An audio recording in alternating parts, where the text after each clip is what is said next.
Good afternoon, everyone. Welcome back to the ballroom. It is my pleasure, waiting for the ASL one moment. Okay. It is my pleasure now to introduce you the next panel discussion, AI-generated images, challenges and opportunities for persons with disabilities. And the moderator is Jenison Asuncion, co-founder of the Global Accessibility Awareness Day and vice chair of the GAAD Foundation, or GAD Foundation. Thank you very much. The floor is yours, Jenison. There we go. Hey, good afternoon, everyone. Again, my name is Jenison Asuncion, co-founder of the GAD Foundation. The mission of the foundation is to disrupt the culture of technology and digital product development to include accessibility as a core requirement. And I warmly invite all of you to join us in San Francisco, November 9th. We are having our first GADdies Award celebration, where we are honoring 3 companies, Equalize Digital, Unilever and Zapper, as well as Studio 24, as 3 organizations that are living and breathing the mission of our foundation.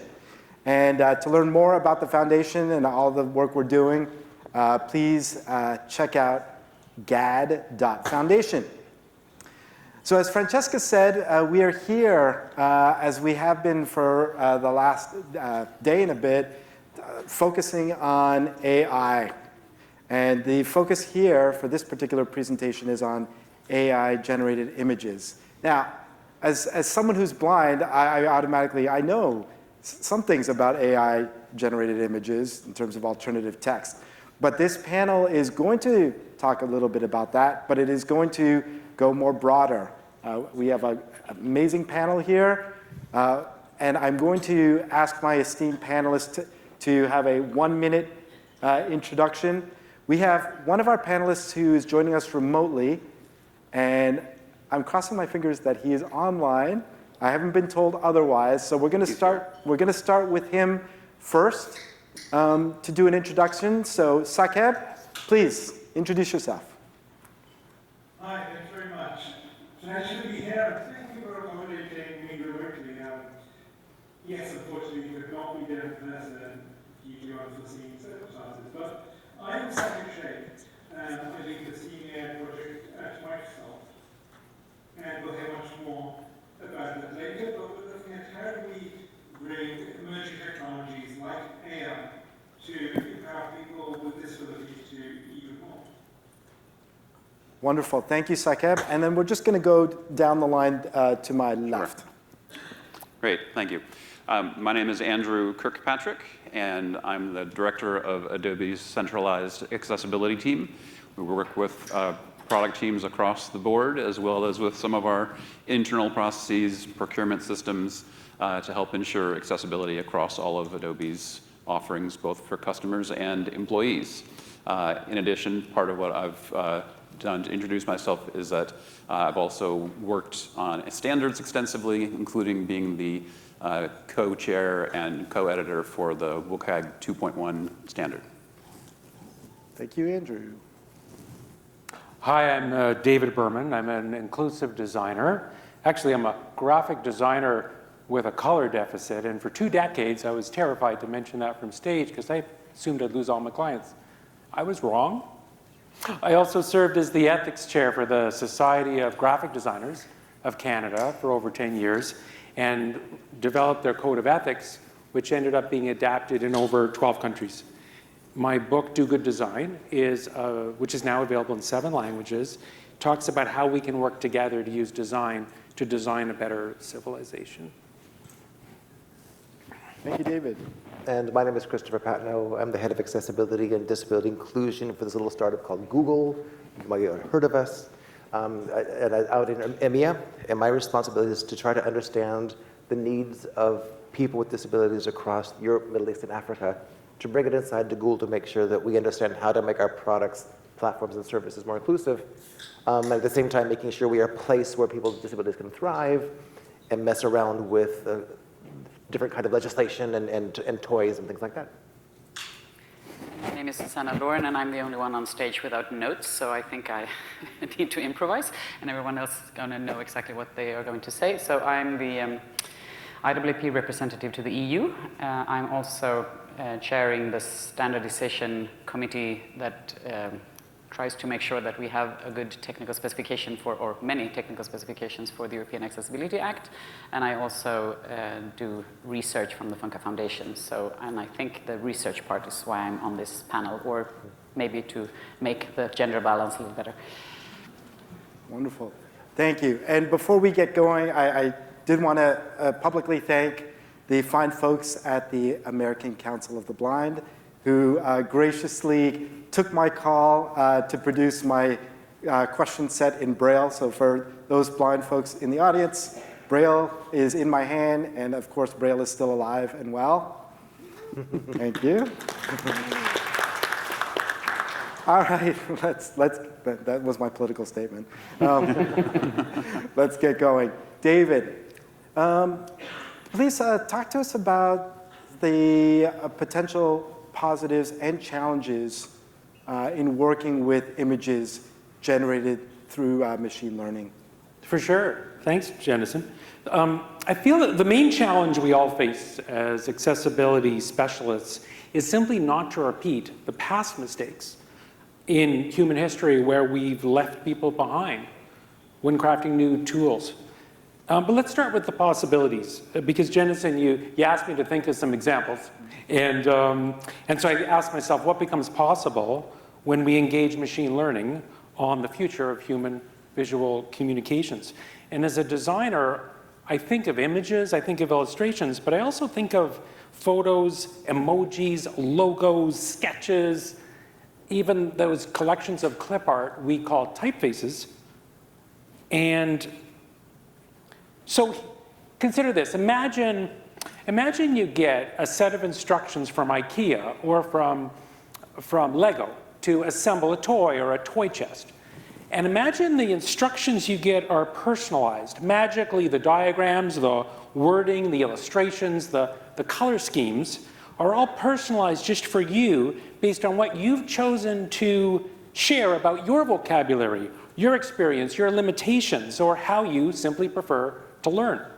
Or imagine in this very event, I'm seeing the captions in front of me here, and I'm imagine if the captioning available of my words right now was beamed to a personal device you have, and it would be words or emojis, and they'd be personalized just for you in your personal dialect based on maybe what you've chosen to share of everything you've written or signed or sketched in the past 10 years. That personal corpus would inform what you'd get. It would reflect your culture, your vocabulary.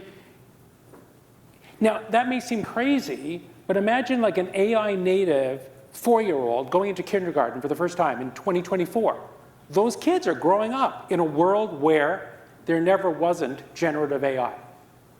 And they're going to pick that up at the same speed they pick up TikTok.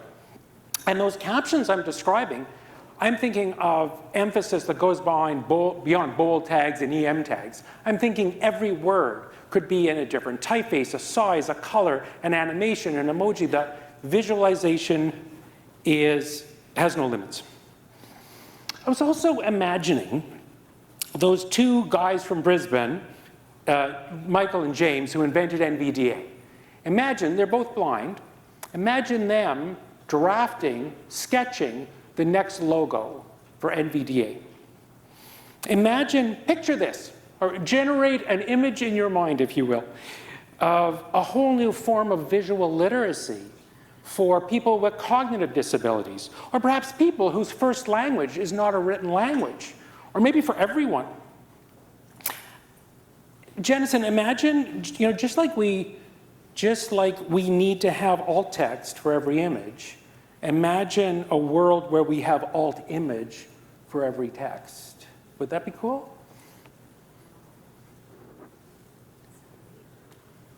That's great. Thank you. As it relates to designers and creators, can you talk about some of the professional and ethical issues that those folks need to contend with when it relates to AI-generated images? For sure. It's a big question. And I can tell you, the designer in me is terrified. I mean, how will the role of the designer be transformed? And can we do it in a way that champions accessibility like never before? You know, this isn't the first time designers have been terrified. I'm remembering in the late 1980s when desktop publishing arrived. And I recall designers being really worried. They were afraid for their craft.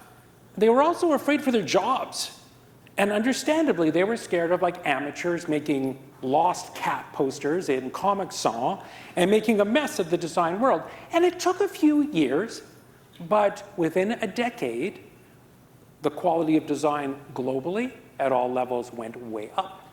Kids had favorite fonts, and graphic design became a household word. But it starts way before then. Like, we've had perhaps 7,000 generations of humans, but we've only been recording knowledge for maybe 5,000 years. So if we go back to, let's say, to Gutenberg, and this is a Gutenberg moment, because when Gutenberg invented the printing press back in the 15th century, he was simply trying to drive down costs. And the graphic designers of the day, these monks who would hand letter and generate every image, one book at a time, they were up in arms. But meanwhile, Gutenberg had given the people of Europe a reason to learn how to read, because now books could be affordable. And yet so many people were left behind. And if we come to the 1930s, when telephones became ubiquitous in America, and yet distance communication suddenly left out the entire deaf community. And it took us 3 decades to invent the TTY, the teletype. And even in the 1980s, when the graphic user interface came out, the GUI, you know, there were people, non-visual people, fully employed, happy with a command line, and suddenly all the visual people loved the graphic user interface, but being forced into it, and it wasn't accessible. It took over a decade for the GUI to become accessible, and this seriously slowed the employment rate amongst people with disabilities. So I think this time can be different, Jennison, because this time, for the first time, standing on the leadership of amazing people in this very room over the last few decades, we can actually create a technology in a way that includes everyone in the first place. In fact, I think AI is the largest opportunity yet to include everyone in the evolution of how humans communicate. So, I mean, is it going to transform what it's like to be a designer? Absolutely. Is it going to be scary? For sure. Do we have to protect the most vulnerable amongst us? Every step of the way. And it's going to change IP rights and dark patterns and all that. But most importantly for me, it democratizes design like never before. And I'm not just talking about the output, I'm talking about people of all abilities being able to ideate, to sketch, to test, to brainstorm. Well, 95% of the designers who have ever been alive are alive today. So I think we've got the power together to include accessibility in the source code, of how we unleash it. So I say bring it on. Wonderful. Thank you, David. Andrew, Adobe Firefly has some accessibility features that are of particular interest to the subject of this panel. Could you talk a little bit about that? Sure. So if people aren't familiar with Firefly, Adobe Firefly is a set of generative AI models that Adobe has created and has made available. Everyone can go and check it out at firefly.adobe.com. And it allows you to create text that follows a pattern that you identify. So if you want text that is showing a jungle pattern, you can specify that, and you indicate what text you want written in that pattern, and it'll give you something creative, and you can keep trying and modifying that. It'll also do generative images based on a text prompt And I think what is most interesting about this for me is how, to David's point, it's giving us an avenue that we haven't had before to democratize creativity, so that if you're someone who is blind or very low vision, or you can't use a mouse or a pointing device today, and you want to use Adobe Illustrator or a different tool, you are going to have a very, very hard, if not insurmountable, task to try and do that. But with Firefly, you can simply type in a prompt, and you will get images that you can then refine, so that part of the creative art of, part of the mechanics of creating art is how you describe it and how the AI model interprets that description in order to create something for you. And you can keep iterating on that. And we're doing work to add additional models and additional tools so that you will be able to modify images that you already have, or to modify an image that you've already started creating. So that if you generate, for example, an image of a puppy on a beach, and then you decide, well, this beach also needs some seagulls, so you can add in the seagulls. Or you can identify a region and say, I would like an island out there, and it can add those features for you. So it's enabling access in ways that have not really been possible to date, which is incredibly exciting to think about. As far as Firefly and the accessibility features within Firefly, at Adobe we have 3 different principles that we think of that guide our accessibility work. And those are partnership, transparency, and innovation.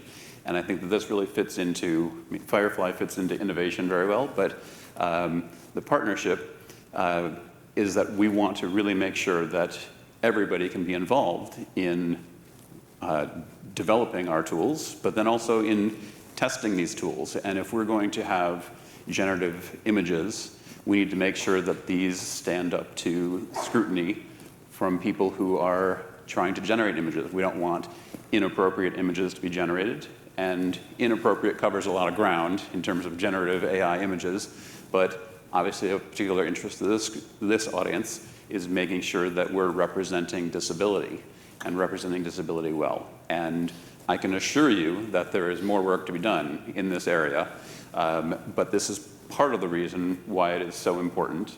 It's another reason why it's so important to make sure that the tool itself, Firefly, is accessible for people to be able to use, whether they are screen reader users or keyboard-only users, or any number of different types of disabilities that a person might have. Great. Another area that Adobe is focused on is the Content Authenticity Initiative. Can you tell us a little bit about that? Yes.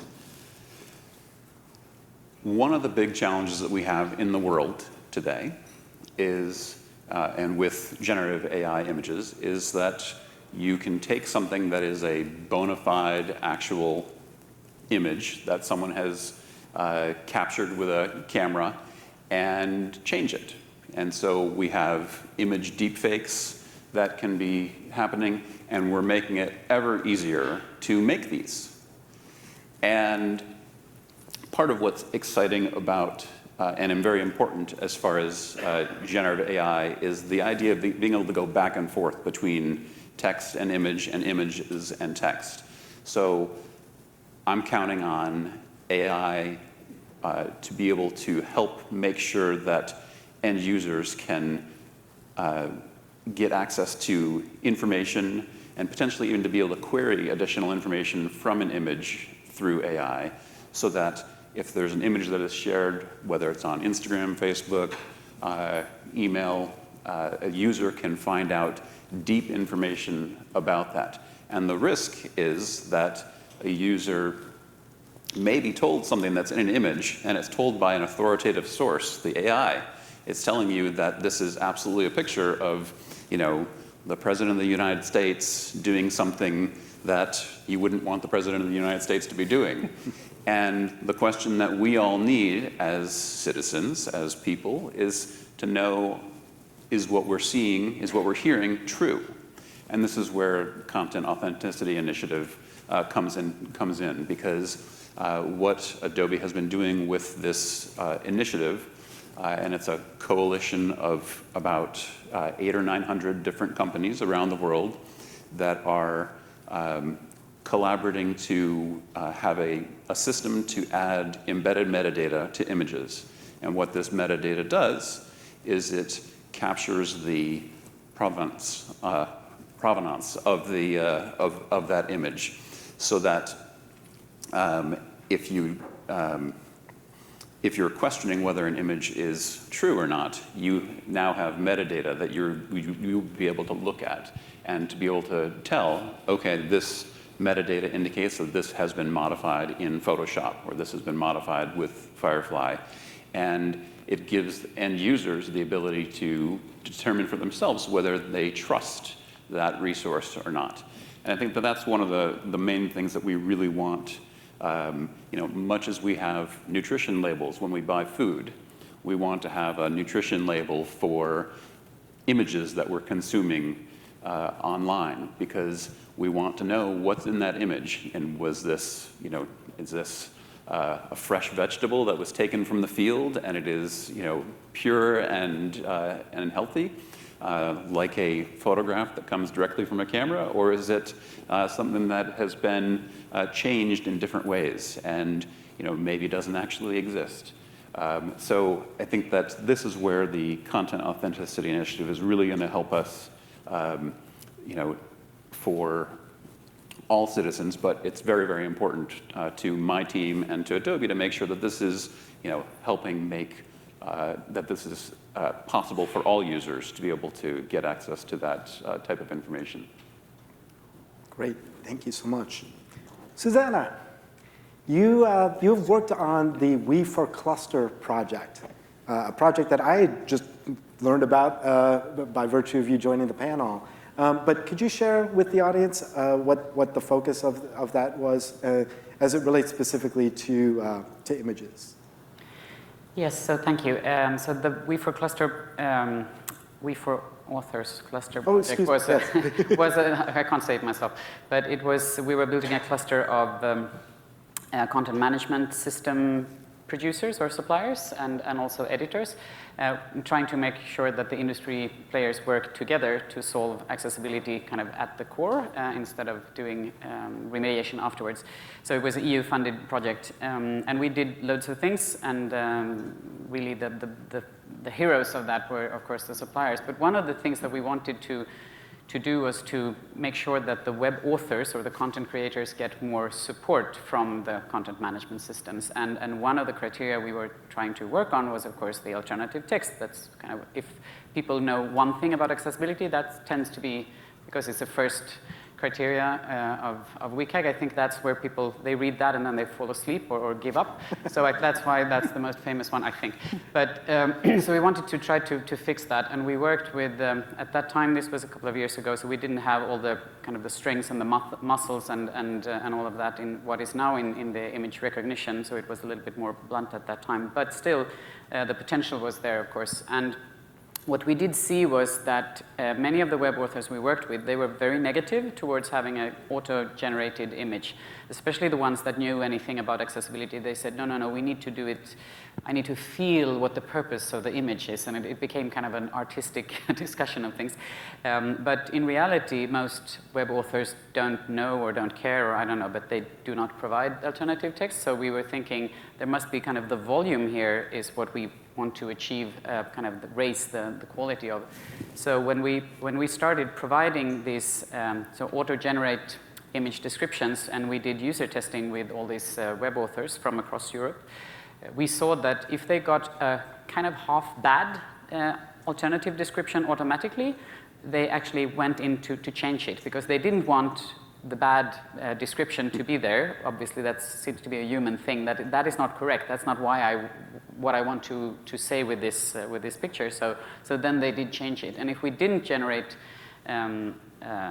this alt text, auto-generate the alt text for them, then a much larger percentage of these users just didn't care. So they just left, and they had exactly the same setup and the same number of steps and so on. So I think that could be used, maybe not yet perfect, maybe in a couple of years it will be perfect, but since I'm working in the EU, we have 24 languages, many of them are very small, so it doesn't really work in the small language areas, but even in English, I think they're not yet perfect. So, and you may want to add your personal feeling to it or whatever, but still we can use it to nudge people to do something. So I like the idea of using AI to do part of the job, but then add the manual aspect of it. That doesn't scale as well as doing it completely automatic, but I think at least where we are now, that is how I see AI being kind of a tool helping you halfway or 80% or 95%, and then that could kind of support you to get over that barrier. And if we could get more web authors to actually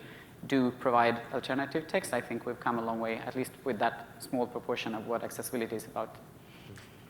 Switching gears a little bit, some folks with cognitive or other disabilities benefit more from information that's presented visually versus textually.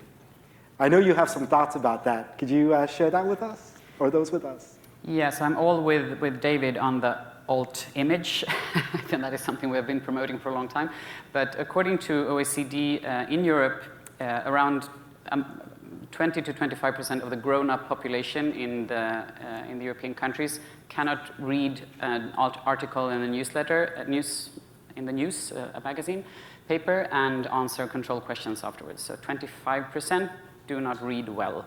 That could be because of cognitive issues, reading and writing, dyslexia, not being native speakers, bad schooling. I mean, all sorts of reasons for this. But the reality is that we have a quarter of the population that we want to communicate with have issues with text. And of course, we have plain text, and we have easy to read and all of that. But to me, I always found it very kind of a lack of fantasy to say, if a person had a problem with text, we just transform the text and provide another text. I mean, can't we do something else? It seems a little bit boring.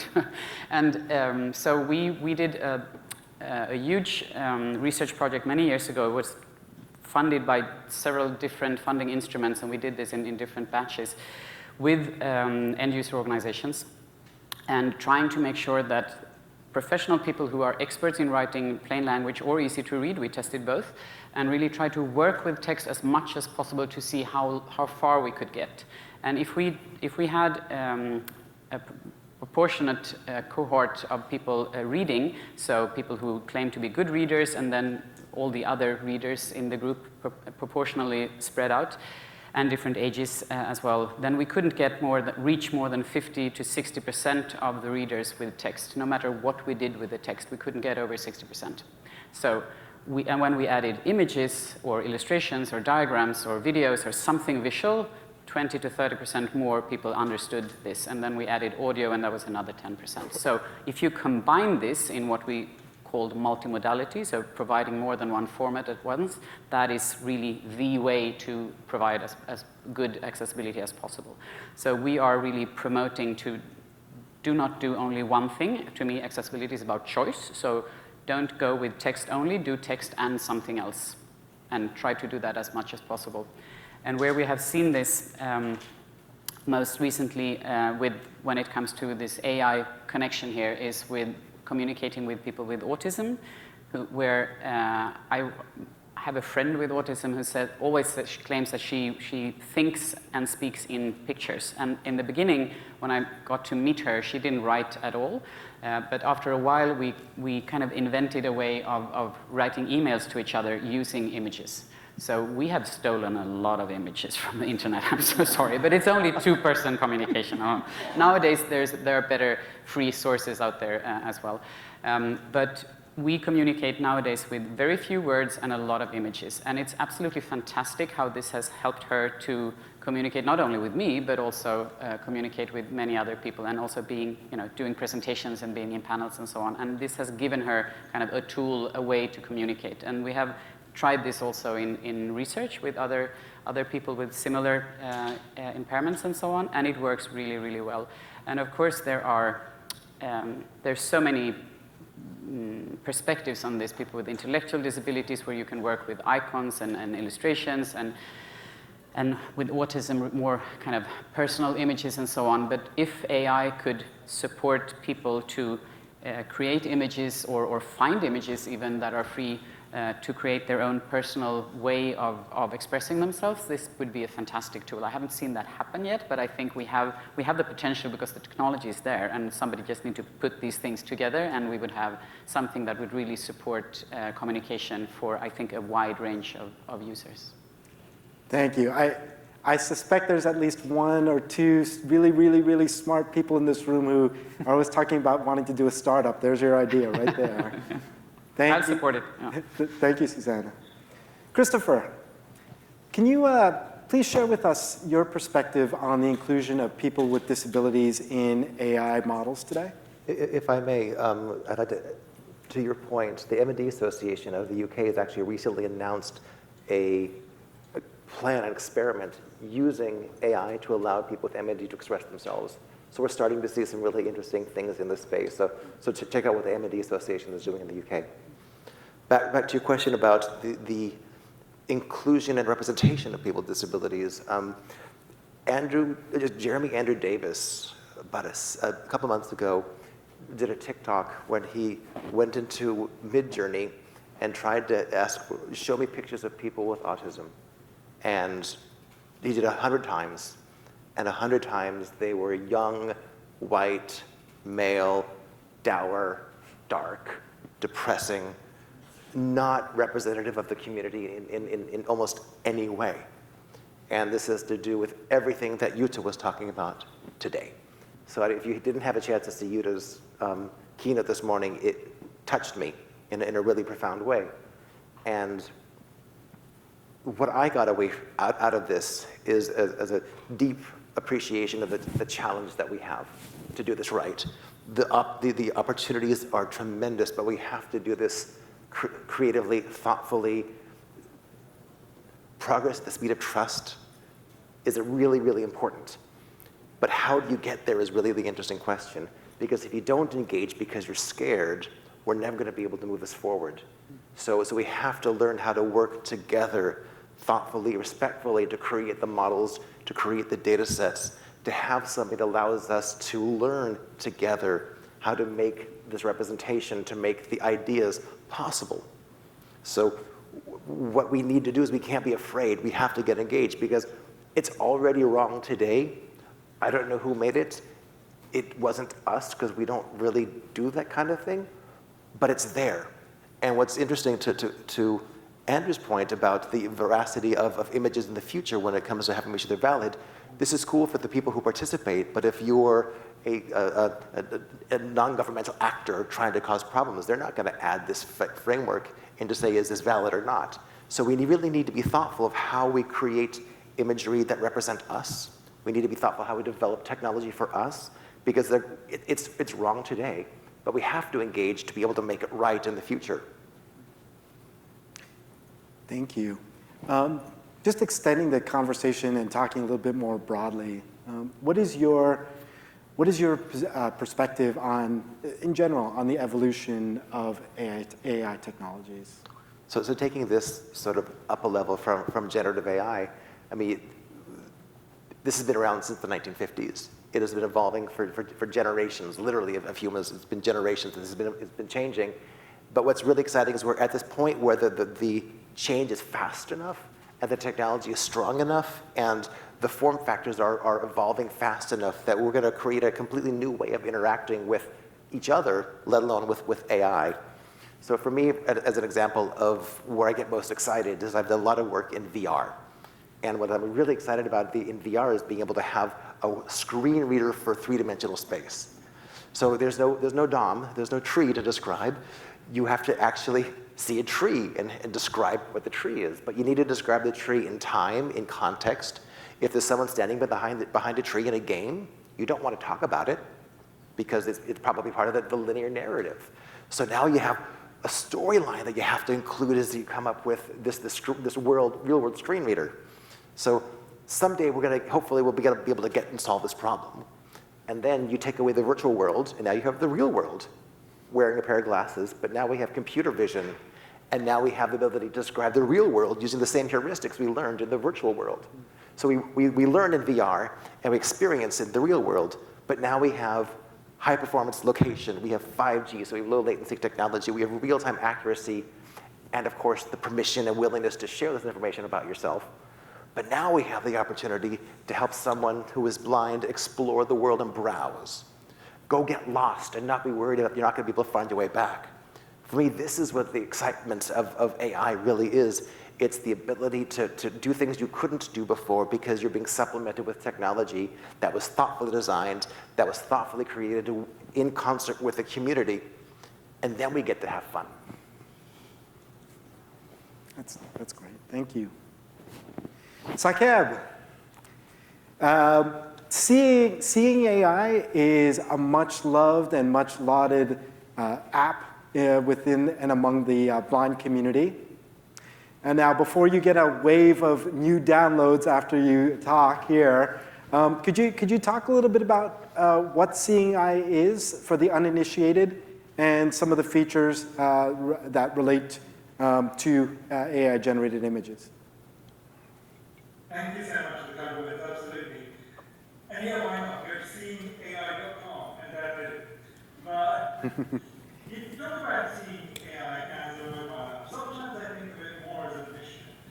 I'm blind myself, and I have this sort of vision, kind of like what Christopher was saying about what if I, as someone who is blind, had a wearable device that would let me know who and what is around me, and know my personal preferences, to know what's important to me at the moment in time, what's changed. Highly personalized, wearable. We're not there yet, but I've been on this journey towards that for a number of years now. And that's for me as someone who's blind. I sometimes describe it as a friend on my shoulder whispering in my ear. But this idea of assistive agents can span all of humanity, because we're all different. So for someone who's hard of hearing, for someone with a cognitive difference, or just someone who's in a new situation or new language, I kind of believe this idea that AI can bridge the gap between what we are able to do right now with our capabilities and what we could do. So this is why AI excites me. That's why we've got this mission for a number of years. And the Seeing AI app is one aspect of that. So we sometimes talk of it as a talking camera app for the blind. It's a conversation with the blind community on the one side, scientists, what other emerging technologies you can bring to bear. And an important part of that has been describing the ability to speak on your phone, that you are experiencing on social media, or in fact from anywhere else. And the technology we developed in the mobile app have gone out to other Microsoft products like PowerPoint and Word and Microsoft Edge, and now this idea of automatic alt text has become quite mainstream. So I kind of see this flow of what is the latest we can do to empower the blind community to do more. And it's that providing us extra tools. Now, image descriptors is one part of it. We'll talk more about that in a moment.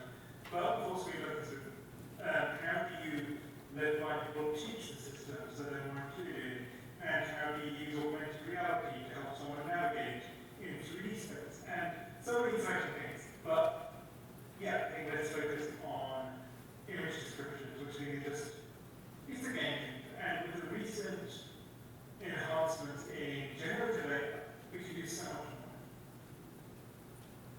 Thank you. Now, you clearly have deep expertise in generative AI, and you've been alluding to it, of course, as you were talking about Seeing AI. But could you elucidate further and share your perspective on the potential of this and the positive impact it could have on the lives of folks who are blind? Yeah, so I remember it was about 7 years ago, I first did image and automatic AI image description. That was a game changer. And then, the descriptions have got so much better. But I feel that Gen AI is this step change, where now we are able to use these models trained on all the data on the internet, basically not all data, but huge amounts of data. And from that, generate really, really rich descriptions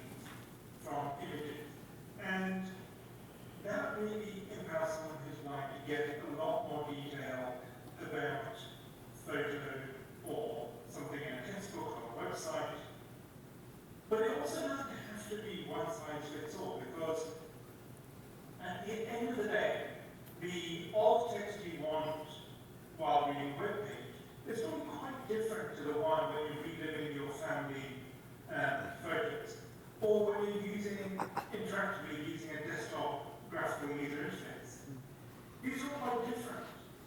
So one of the things that generative AI gives us is this ability to have more personalized custom descriptions based on the scenario that you're in. As I think about one step further, it's not just all changes, rich descriptions. It's also, you can reformulate it. You get a description, and you're curious. You want to know more about a particular aspect, like, oh, what was on the shelf of this thing? Or, okay, you told me this general overview, but I really wanted to know about this aspect. So yeah, also developing someone who cannot see into the privacy of what the AI is doing. And that's really important because AI is a tool, but humans should remain in the driver's seat because it's not one size fits all, because we are all different, and what we need at different times can vary wildly. And then, I have to also mention that there are many challenges. We are at the very beginning of this very, very exciting journey. As I say, it's a real step change in what the capabilities are, but we're also then looking into some of the aspects of reliability. How do we make sure that it doesn't confidently tell you the wrong thing, which is something that we have seen. But overall, the opportunities are huge, whether it is regular photos, alt text on the web, but also in work education, mathematical graphs, diagrams. And so because these things have been seen on the internet and often are well-known formats, like a textbook diagram, just an example, I'm really optimistic by the potential this can have across so many different things. So, yes, definitely try out seeing AI. But I as a scientist myself, am just incredibly excited by where this technology is going to take us in this new way over the upcoming months and years. Thank you, Sakib. And I want to personally thank all of my panelists for staying within their time. We're going to open things up for questions. What I'd like to ask is when you do have the mic, that you say your first name and who your question is directed at the on the panel. So do we have any questions? There are a few hands up. And microphone is coming out.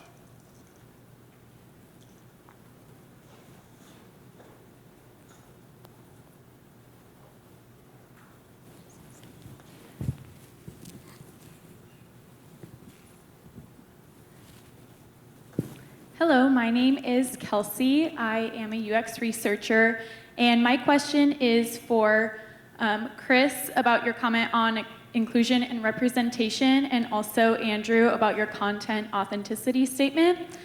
So, like I said, I'm an accessibility UX researcher, and I recently ran an exploratory study with people who are neurodivergent, and it was all about their thoughts, trust, excitement, and hesitation of AI.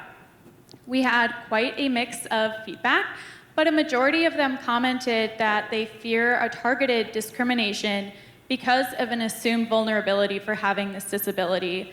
This was especially surrounding the theft of their original works. Many of our participants were artists, writers, creatives who rely on using imagery and art to make a living.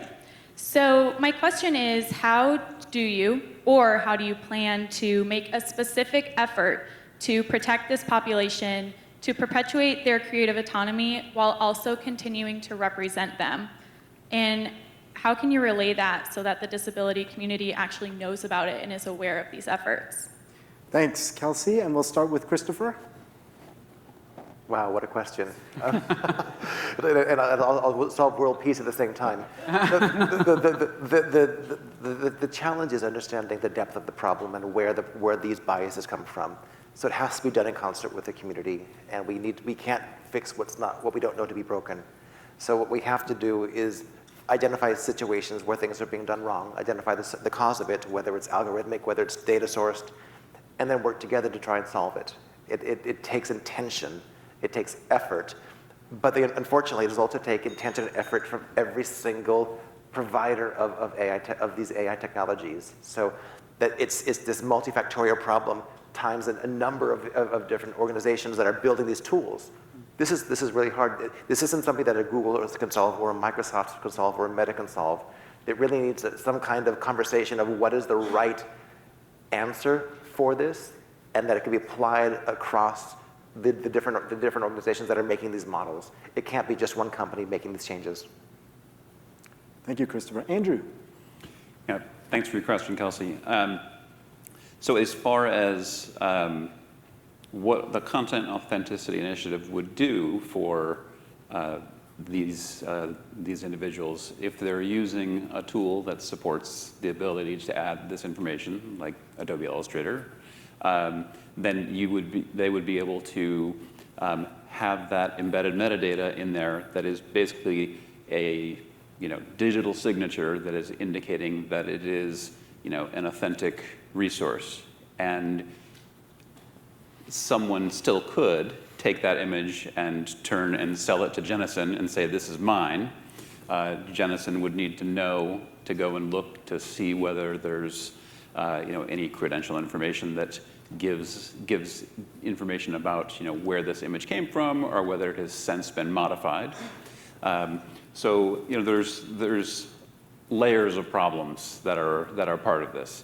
Related to how do people know about this, I think for accessibility features and features that impact end users with disabilities, we need to do, as an industry, a much better job of conveying and communicating what those features are and what the impact of those are. And I think that the more that we have end users with disabilities that are part of our process of development, the more that happens in a natural way to get started, and then requires further work on top of that. Thank you, Andrew. Any other question? Yeah, yes, Larry, with Booz Allen Hamilton, I oversee our accessibility client-facing work. The Freedom Scientific product, JAWS, has a feature called Picture Smart, which, as some of you know, when you come across a photograph, you can initiate a description to be generated. And in that description, if there are familiar people or things, they're announced in what's generated.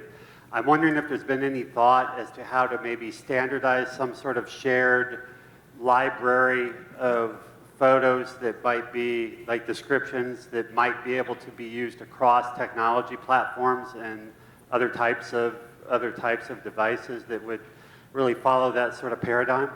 And who from the panel are you addressing that question to? Pretty much all of you.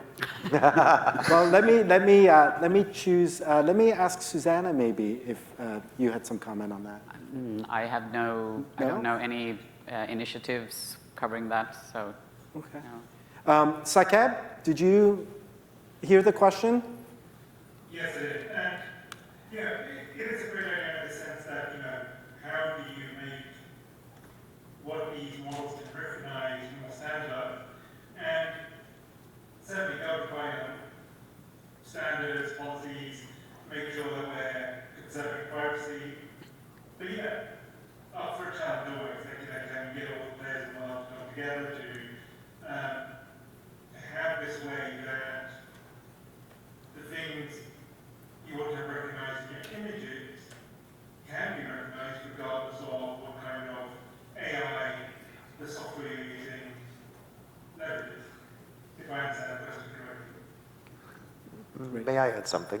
Christopher? Yeah, so there's an interesting feature in Google Chrome called Get Image Descriptions, which also can provide, this is a platform-based solution, so it's not just necessarily part of NVDA.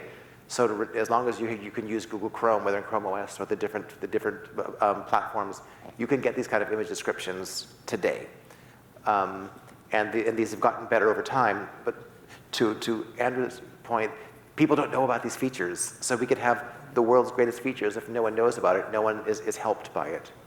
So I didn't know this about NVDA, so I've learned something today, and hopefully in the future, you can take a look at these other solutions that may exist, whether it's an extension in Chrome or the built-in feature in Chrome, and see how these work, but then provide feedback to us in terms of how these images, the descriptions that are generated, are they good? Are they helpful? And if they're not, let us know so we can make them better. Whether it's Microsoft or whether it's Google or whomever, these features exist to serve, but they'll only be as good as the feedback as we get.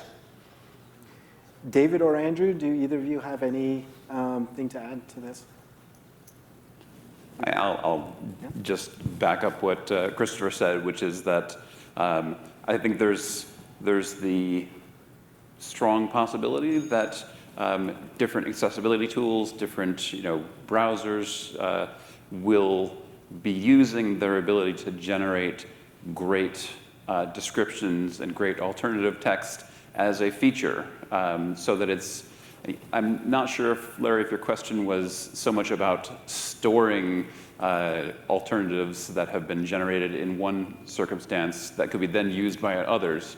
And I apologize if that's not what you were intending, but I think that Chrome would undoubtedly like everyone to feel like it does the best job of generating rich descriptions. And similarly, Adobe would like to be known for that as well. I just add one thing. Yep. I completely agree, is because we've been playing with that feature in Chrome and watching it get better and better and better. And what I'd love to see is that it becomes interrogatable. So someone can experience it and then immediately say, tell me more about that cat. And maybe even crowdsource the truth about it and on it goes. Yeah, there's an application we have, sort of the Android answer to seeing AI called Lookout. And there's a feature we recently added where you can actually share an image and it'll give you a generative AI description, and then you can ask, what kind of dog is it? Are there clouds in the sky? So these technologies are coming online right now. Fantastic. Yeah. We have time for a couple more questions. Hi. Ooh, that was loud. Ooh. Mary Fernandez here, she, her, Cisco Systems. And I am a blind woman, and so I have a story and then I have 2 questions. So, I've been a lifelong advocate for education. I've been through higher ed without access to educational materials. And so the power of leveraging these technologies for the equity of access there is not lost on me. But I want to bring it to the things that really matter. I got unhinged the other day and started taking screenshots because I'm like, I have the right to be as shallow as everybody else. And so what I've been doing is I've been going through profiles, take screenshots, run it through Be My Eyes description. Now, my thing is for y'all, there's a great business opportunity here for dating apps integration with AI description. This is free advice. I will take any proceeds that you may come across. But I guess, so 2 questions, and I think they've been partially answered. Christopher kind of segued into that, which is, part of equity is play, right? And the world is so rich with images around fashion, around even dating apps. Like, all of those things are really important to how our society right now. And so how do we think about play and the things that aren't, it's not just about it's part of the systemic inequities that we experience, is that piece. My second question is, how do we manage infantilization of disabled individuals across AI? Because a lot of times, with Be My Eyes, we had that whole discussion around blurring out faces because of privacy. But that's just not equitable inclusion, right? And so how do we manage that bias? What are we doing about that? And then my third question is around AI. No, this is an important one. AI recognizing AI-created images. I know that visually there are things that you can look for, like hands and that kind of thing, but how do we leverage these technologies to recognize pictures that have been made by AI? Thank you. All right, Christopher, since Mary had mentioned you partially answered her first question, did you want to elucidate a little more? On images for play and... Sure. I think this is exactly why the partnership is so critical, because we're complicated, multifactorial humans with things that we love and that we don't love, and we're not just about going to school and going to work. We want to hang out with our friends, we want to play games, we want to have selfies and post them and take them for ourselves. And these are the things that make us human. So by partnering with communities, we understand what's really important instead of the stuff that someone who's not part of the community would think is important. So it's really important that play, knowing how fierce your shoes are, is really important, because it's an aspect of who you are and how you express yourself. If we can't show that, we're not doing you justice, but we won't know to show that if we don't work with you to understand what are the things that are important. Anyone else? Yeah, and I wanted to speak to that as well, because some of what we've been talking about is being able to, interrogate an image and find out, whether there's clouds in the background or a bookshelf. And part of what we can do with generative AI, with Firefly, is you can replace objects in there. So you don't want books on the shelf. You want to have, a bunch of trophies. No problem. You can do that. If before this talk today, I took a picture of one of my friends and highlighted a section and indicated that I wanted to have a monkey on her shoulder. And just like that, it was done. Now, if she's going to take that picture and put it into her dating app because she's trying to, impress some local monkey trainer, he's going to want to have content authenticity information on there so that he knows whether this isn't real image or whether it's one that's been modified by AI. And that's, part of how these different pieces can potentially fit together and allow people to trust what's real and what's not, and to have fun, because we don't want everything to be real. Sometimes we just want to have fun. And I'm not sure, Andrew, if you want to also, within the context of the third question that Mary asked around bias and how to manage that. Well, the third question was about detecting whether images have been modified. Have been modified. Right. Yeah. And I think that I think our belief right now is that we're not going to be able to. I could be wrong. I'm not. They didn't ask me to come up here because I'm a futurist.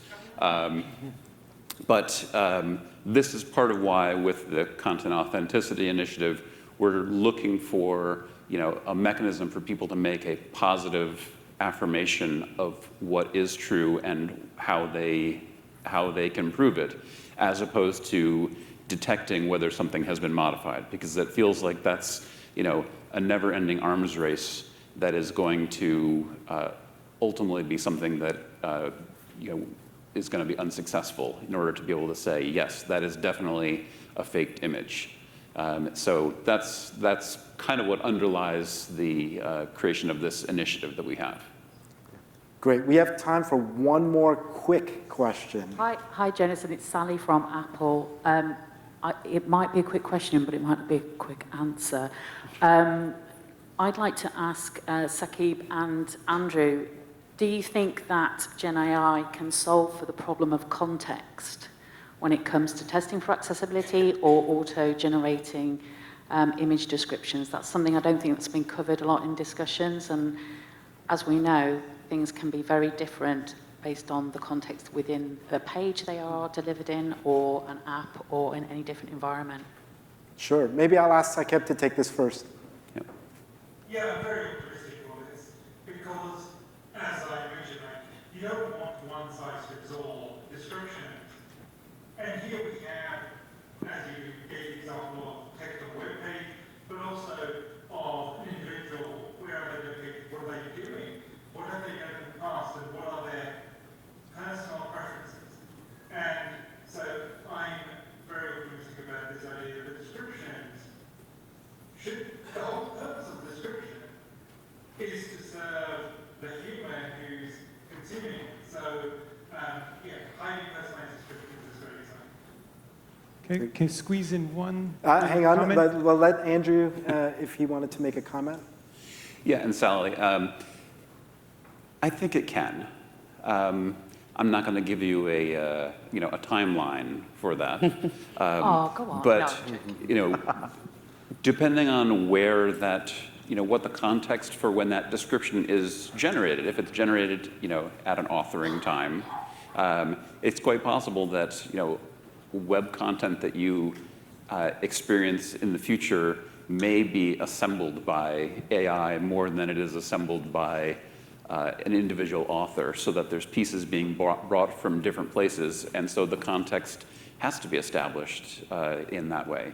And I agree, also to Saqib's point, that personalization, users' ability to ask further questions, because even if I'm 100% certain that I'm putting the right alternative text on an image, I can also be 100% certain that it's not going to be just right for everyone.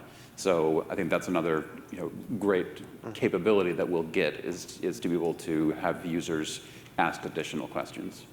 Please join me in thanking my panelists.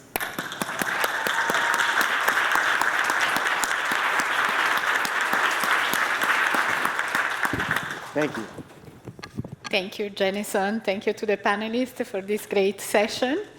And we are going to have a short break, and at 2:45 in this room we will have the panel discussion on aging and technology policies.